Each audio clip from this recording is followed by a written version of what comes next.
Welcome to the Deep Dive. In today's fast-paced digital economy, businesses are constantly making these pivotal choices about technology, the tech that fuels their growth. Right.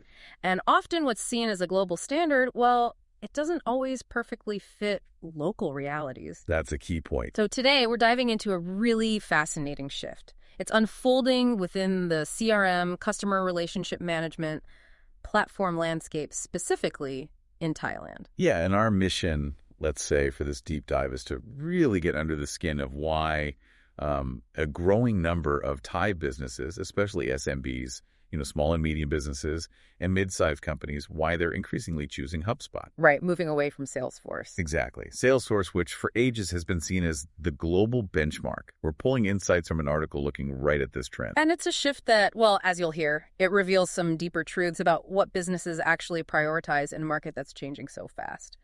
Okay, let's unpack this. Let's do it. So, to set the scene a bit, Thailand's digital economy is booming, no question. And that means there's this huge surge in demand for CRM platforms. But the challenge for businesses is finding something that's, powerful and genuinely usable day to day. Right. That balance. For quite a while, Salesforce was kind of the default, the dominant global standard. Big Thai companies especially liked it for its huge customization potential at the enterprise level. Sure. For the big players. Yeah. But the interesting thing, the twist, happened as digital adoption spread deeper, reaching more Thai SMBs and those mid-sized firms. Okay. That's when Salesforce started to present some pretty significant hurdles. Yeah. The sources we looked at detail things like really high implementation costs, user interfaces that were often just too complex for teams without dedicated training. Yeah, I can see that. A heavy reliance on, often expensive third-party consultants just to get things set up and running properly. Right. So it begs the question. Exactly. It made a lot of businesses ask, okay, it's a global standard, fine. Yeah. But is it actually the best fit for us here locally? So given those complexities, what is it about HubSpot? What's it offering that's proving to be like a real game changer for these businesses on the ground? Well, HubSpot's being seen and embraced as more agile, definitely more cost-effective, and importantly, more user-friendly. It's a simpler alternative in many ways that matter to these firms. Simpler how, specifically? The businesses making the switch report clear advantages, things like a much simpler onboarding process. The interface is intuitive, and critically, it's available in both Thai and English. Okay, that's big. Huge. And then there's the total cost of ownership, the TCO. It tends to be lower because so many essential tools, marketing, sales, service, they're built right in. Not expensive add-ons. Got it. Integrated. Exactly. And maybe the most critical point for many, a faster time to value. Getting tangible benefits quickly. That's huge for teams without dedicated IT support, which is common. So it sounds like it's less about endless customization and more about agility and just clarity. That seems to be the real differentiator. That's spot on. It's not necessarily that Thai businesses want something basic. It's that HubSpot seems to better match their current business reality. Agility and clarity are prioritized over, potentially infinite complex customization that takes ages. Makes sense. And how does that approachable design translate into actual benefits for teams, maybe teams that don't have deep CRM experts in-house? Oh, it's fundamental. We're seeing teams without years of CRM experience actually thrive. Really? Yeah. They can often set up their sales pipelines, their workflows, sometimes in less than a day. Wow. They can use the AI-powered recommendations HubSpot offers for follow-ups in marketing and sales, and they can get dashboards, reports, insights without needing to call in developers every time they need a tweak. So it's more self-serve. Exactly. That self-serve CRM experience is a massive advantage, especially in a market like Thailand, where specialized tech talent, particularly CRM architects, can be scarce or expensive. Right. And HubSpot's no-code or low-code customization, that really empowers the actual users, the marketing, and sales teams themselves. It's a big contrast to Salesforce's traditionally more developer-heavy approach. Is there data on that? There is, and it's compelling. The article highlights that Thai firms switching to HubSpot reported, get this, a 32% faster implementation cycle compared to their Salesforce experiences. 32% faster, that's not trivial. Not at all. It's significant time and resource saving. And it's not just the big players anymore, right? You mentioned SMBs. Thailand's startup and SME scene, it's exploded. Absolutely exploded. We're talking over 3 million SMEs. And they contribute, what, 34.2% of the country's GDP? It's huge. So these businesses, they obviously need CRM platforms too, but they need something that fits their scale, not something built for, giant multinational budgets. Precisely. And this is where HubSpot's model really seems to hit the sweet spot for this segment. Its modular pricing is key. Meaning you pay for what you need. Yeah, you can start small and scale up. Plus, that freemium entry point. It lets businesses get started, test it out, without a massive upfront investment. Okay, so who's adopting it? What kind of businesses? We're seeing it across the board, really. Yeah. Lots of e-commerce entrepreneurs scaling up their direct-to-consumer brands, selling straight to customers online. Makes sense for DTC. Yeah. Also, B2B service providers who need solid lead generation automation, and even like health and wellness businesses building campaigns integrated with Line. Ah, Line. That's crucial, isn't it? Absolutely crucial. Line is the dominant messaging platform there. And this is maybe where HubSpot really shines for the Thai market specifically, those native integrations. That's a huge part of it.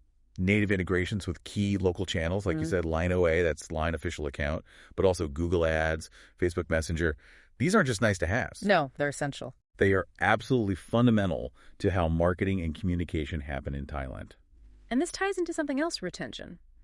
For so many Thai businesses, especially in really competitive areas like, say, skincare or education or SaaS, keeping customers is everything. It really is. Retention isn't just important. It's often critical for survival and growth in those competitive verticals. So how does HubSpot help there? Well, its CRM structure seems built with lifecycle marketing in mind, which is vital for retention. It allows for pretty sophisticated lead scoring based on actual behavior. Not just filling out a form. Exactly. Based on what pages they visit, emails they open, things like that. Then there's smart content, personalizing messages across email, web, even online, based on who the contact is. Okay, personalization at scale. Right. And workflow automation that can intelligently re-engage leads if they go quiet or based on their browsing behavior. It's a more holistic view of that customer journey. That makes a difference, you figure. A substantial difference based on the reports. Yeah, we saw a really powerful example of this. There was one mid-sized Thai edtech company. Yeah. They reported a 40% increase in course re-enrollment after they put HubSpot's nurturing flows in place for their dormant leads, just re-engaging people who hadn't signed up again. 40%. That's huge for an education business. Massive. And you contrast that with what you sometimes hear about Salesforce implementations, where businesses can struggle with overly complex lead segmentation logic that often needs a developer just to make adjustments. Right, which slows everything down. If you can't adapt your segments quickly, you miss opportunities. Exactly. So to really bring this home, let's look at some specific companies. Real-world case studies of Thai businesses that made the switch. Good idea. Examples make it concrete. Okay, first up, a B2B logistics platform. They'd been on Salesforce for years, but they were really struggling with costs going up and finding it difficult to customize dashboards the way they needed. Common pain points we discussed. Right. So they moved to HubSpot, and within just 90 days, 3 months, they built out a full funnel pipeline. They shortened their sales cycles by 23%. Wow, faster deals. And get this, they cut their CRM maintenance costs by half. That's a rapid, significant ROI.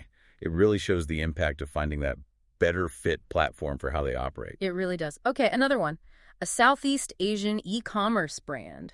They sell direct-to-consumer, operating across both Thailand and Vietnam. Okay, multi-country. Yeah, and they replaced Salesforce mainly to streamline marketing and CRM across those different regions, different languages, different channels. Makes sense. Complexity increases with geography. Totally. And HubSpot's Thai language landing pages and those line integrations we talked about, they boosted local conversions in Thailand by 48%. Almost 50%. Bro. That just underscores the power of proper localization and integrating with those critical local channels like Line. You can't just treat every market the same. Absolutely. Okay, final example. A fintech startup in Bangkok. Their team really struggled with Salesforce when it came to dynamically segmenting and scoring leads as market conditions change. Fintech moves fast. You need that agility. Exactly. HubSpot's AI-assisted lead scoring and its much more user-friendly reporting helped their sales team prioritize leads way more effectively. And the result? A 29% lift in their MQL to SQL conversion rate. Marketing qualified lead to sales qualified lead. So turning more interested prospects into actual sales-ready opportunities, That's gold for a sales team. Absolutely. What's really clear from these different examples, logistics, e-commerce, fintech, is that while Salesforce is undeniably still a global CRM powerhouse, Sure. HubSpot is very clearly emerging as the go-to solution for a significant chunk of Thai businesses, specifically those that prioritize usability, speed of implementation, and seamless integration over perhaps the absolute maximum depth of customization that might require developers. It's a strong signal from the market there. A very clear signal. So wrapping this up, what does this all mean for you listening in?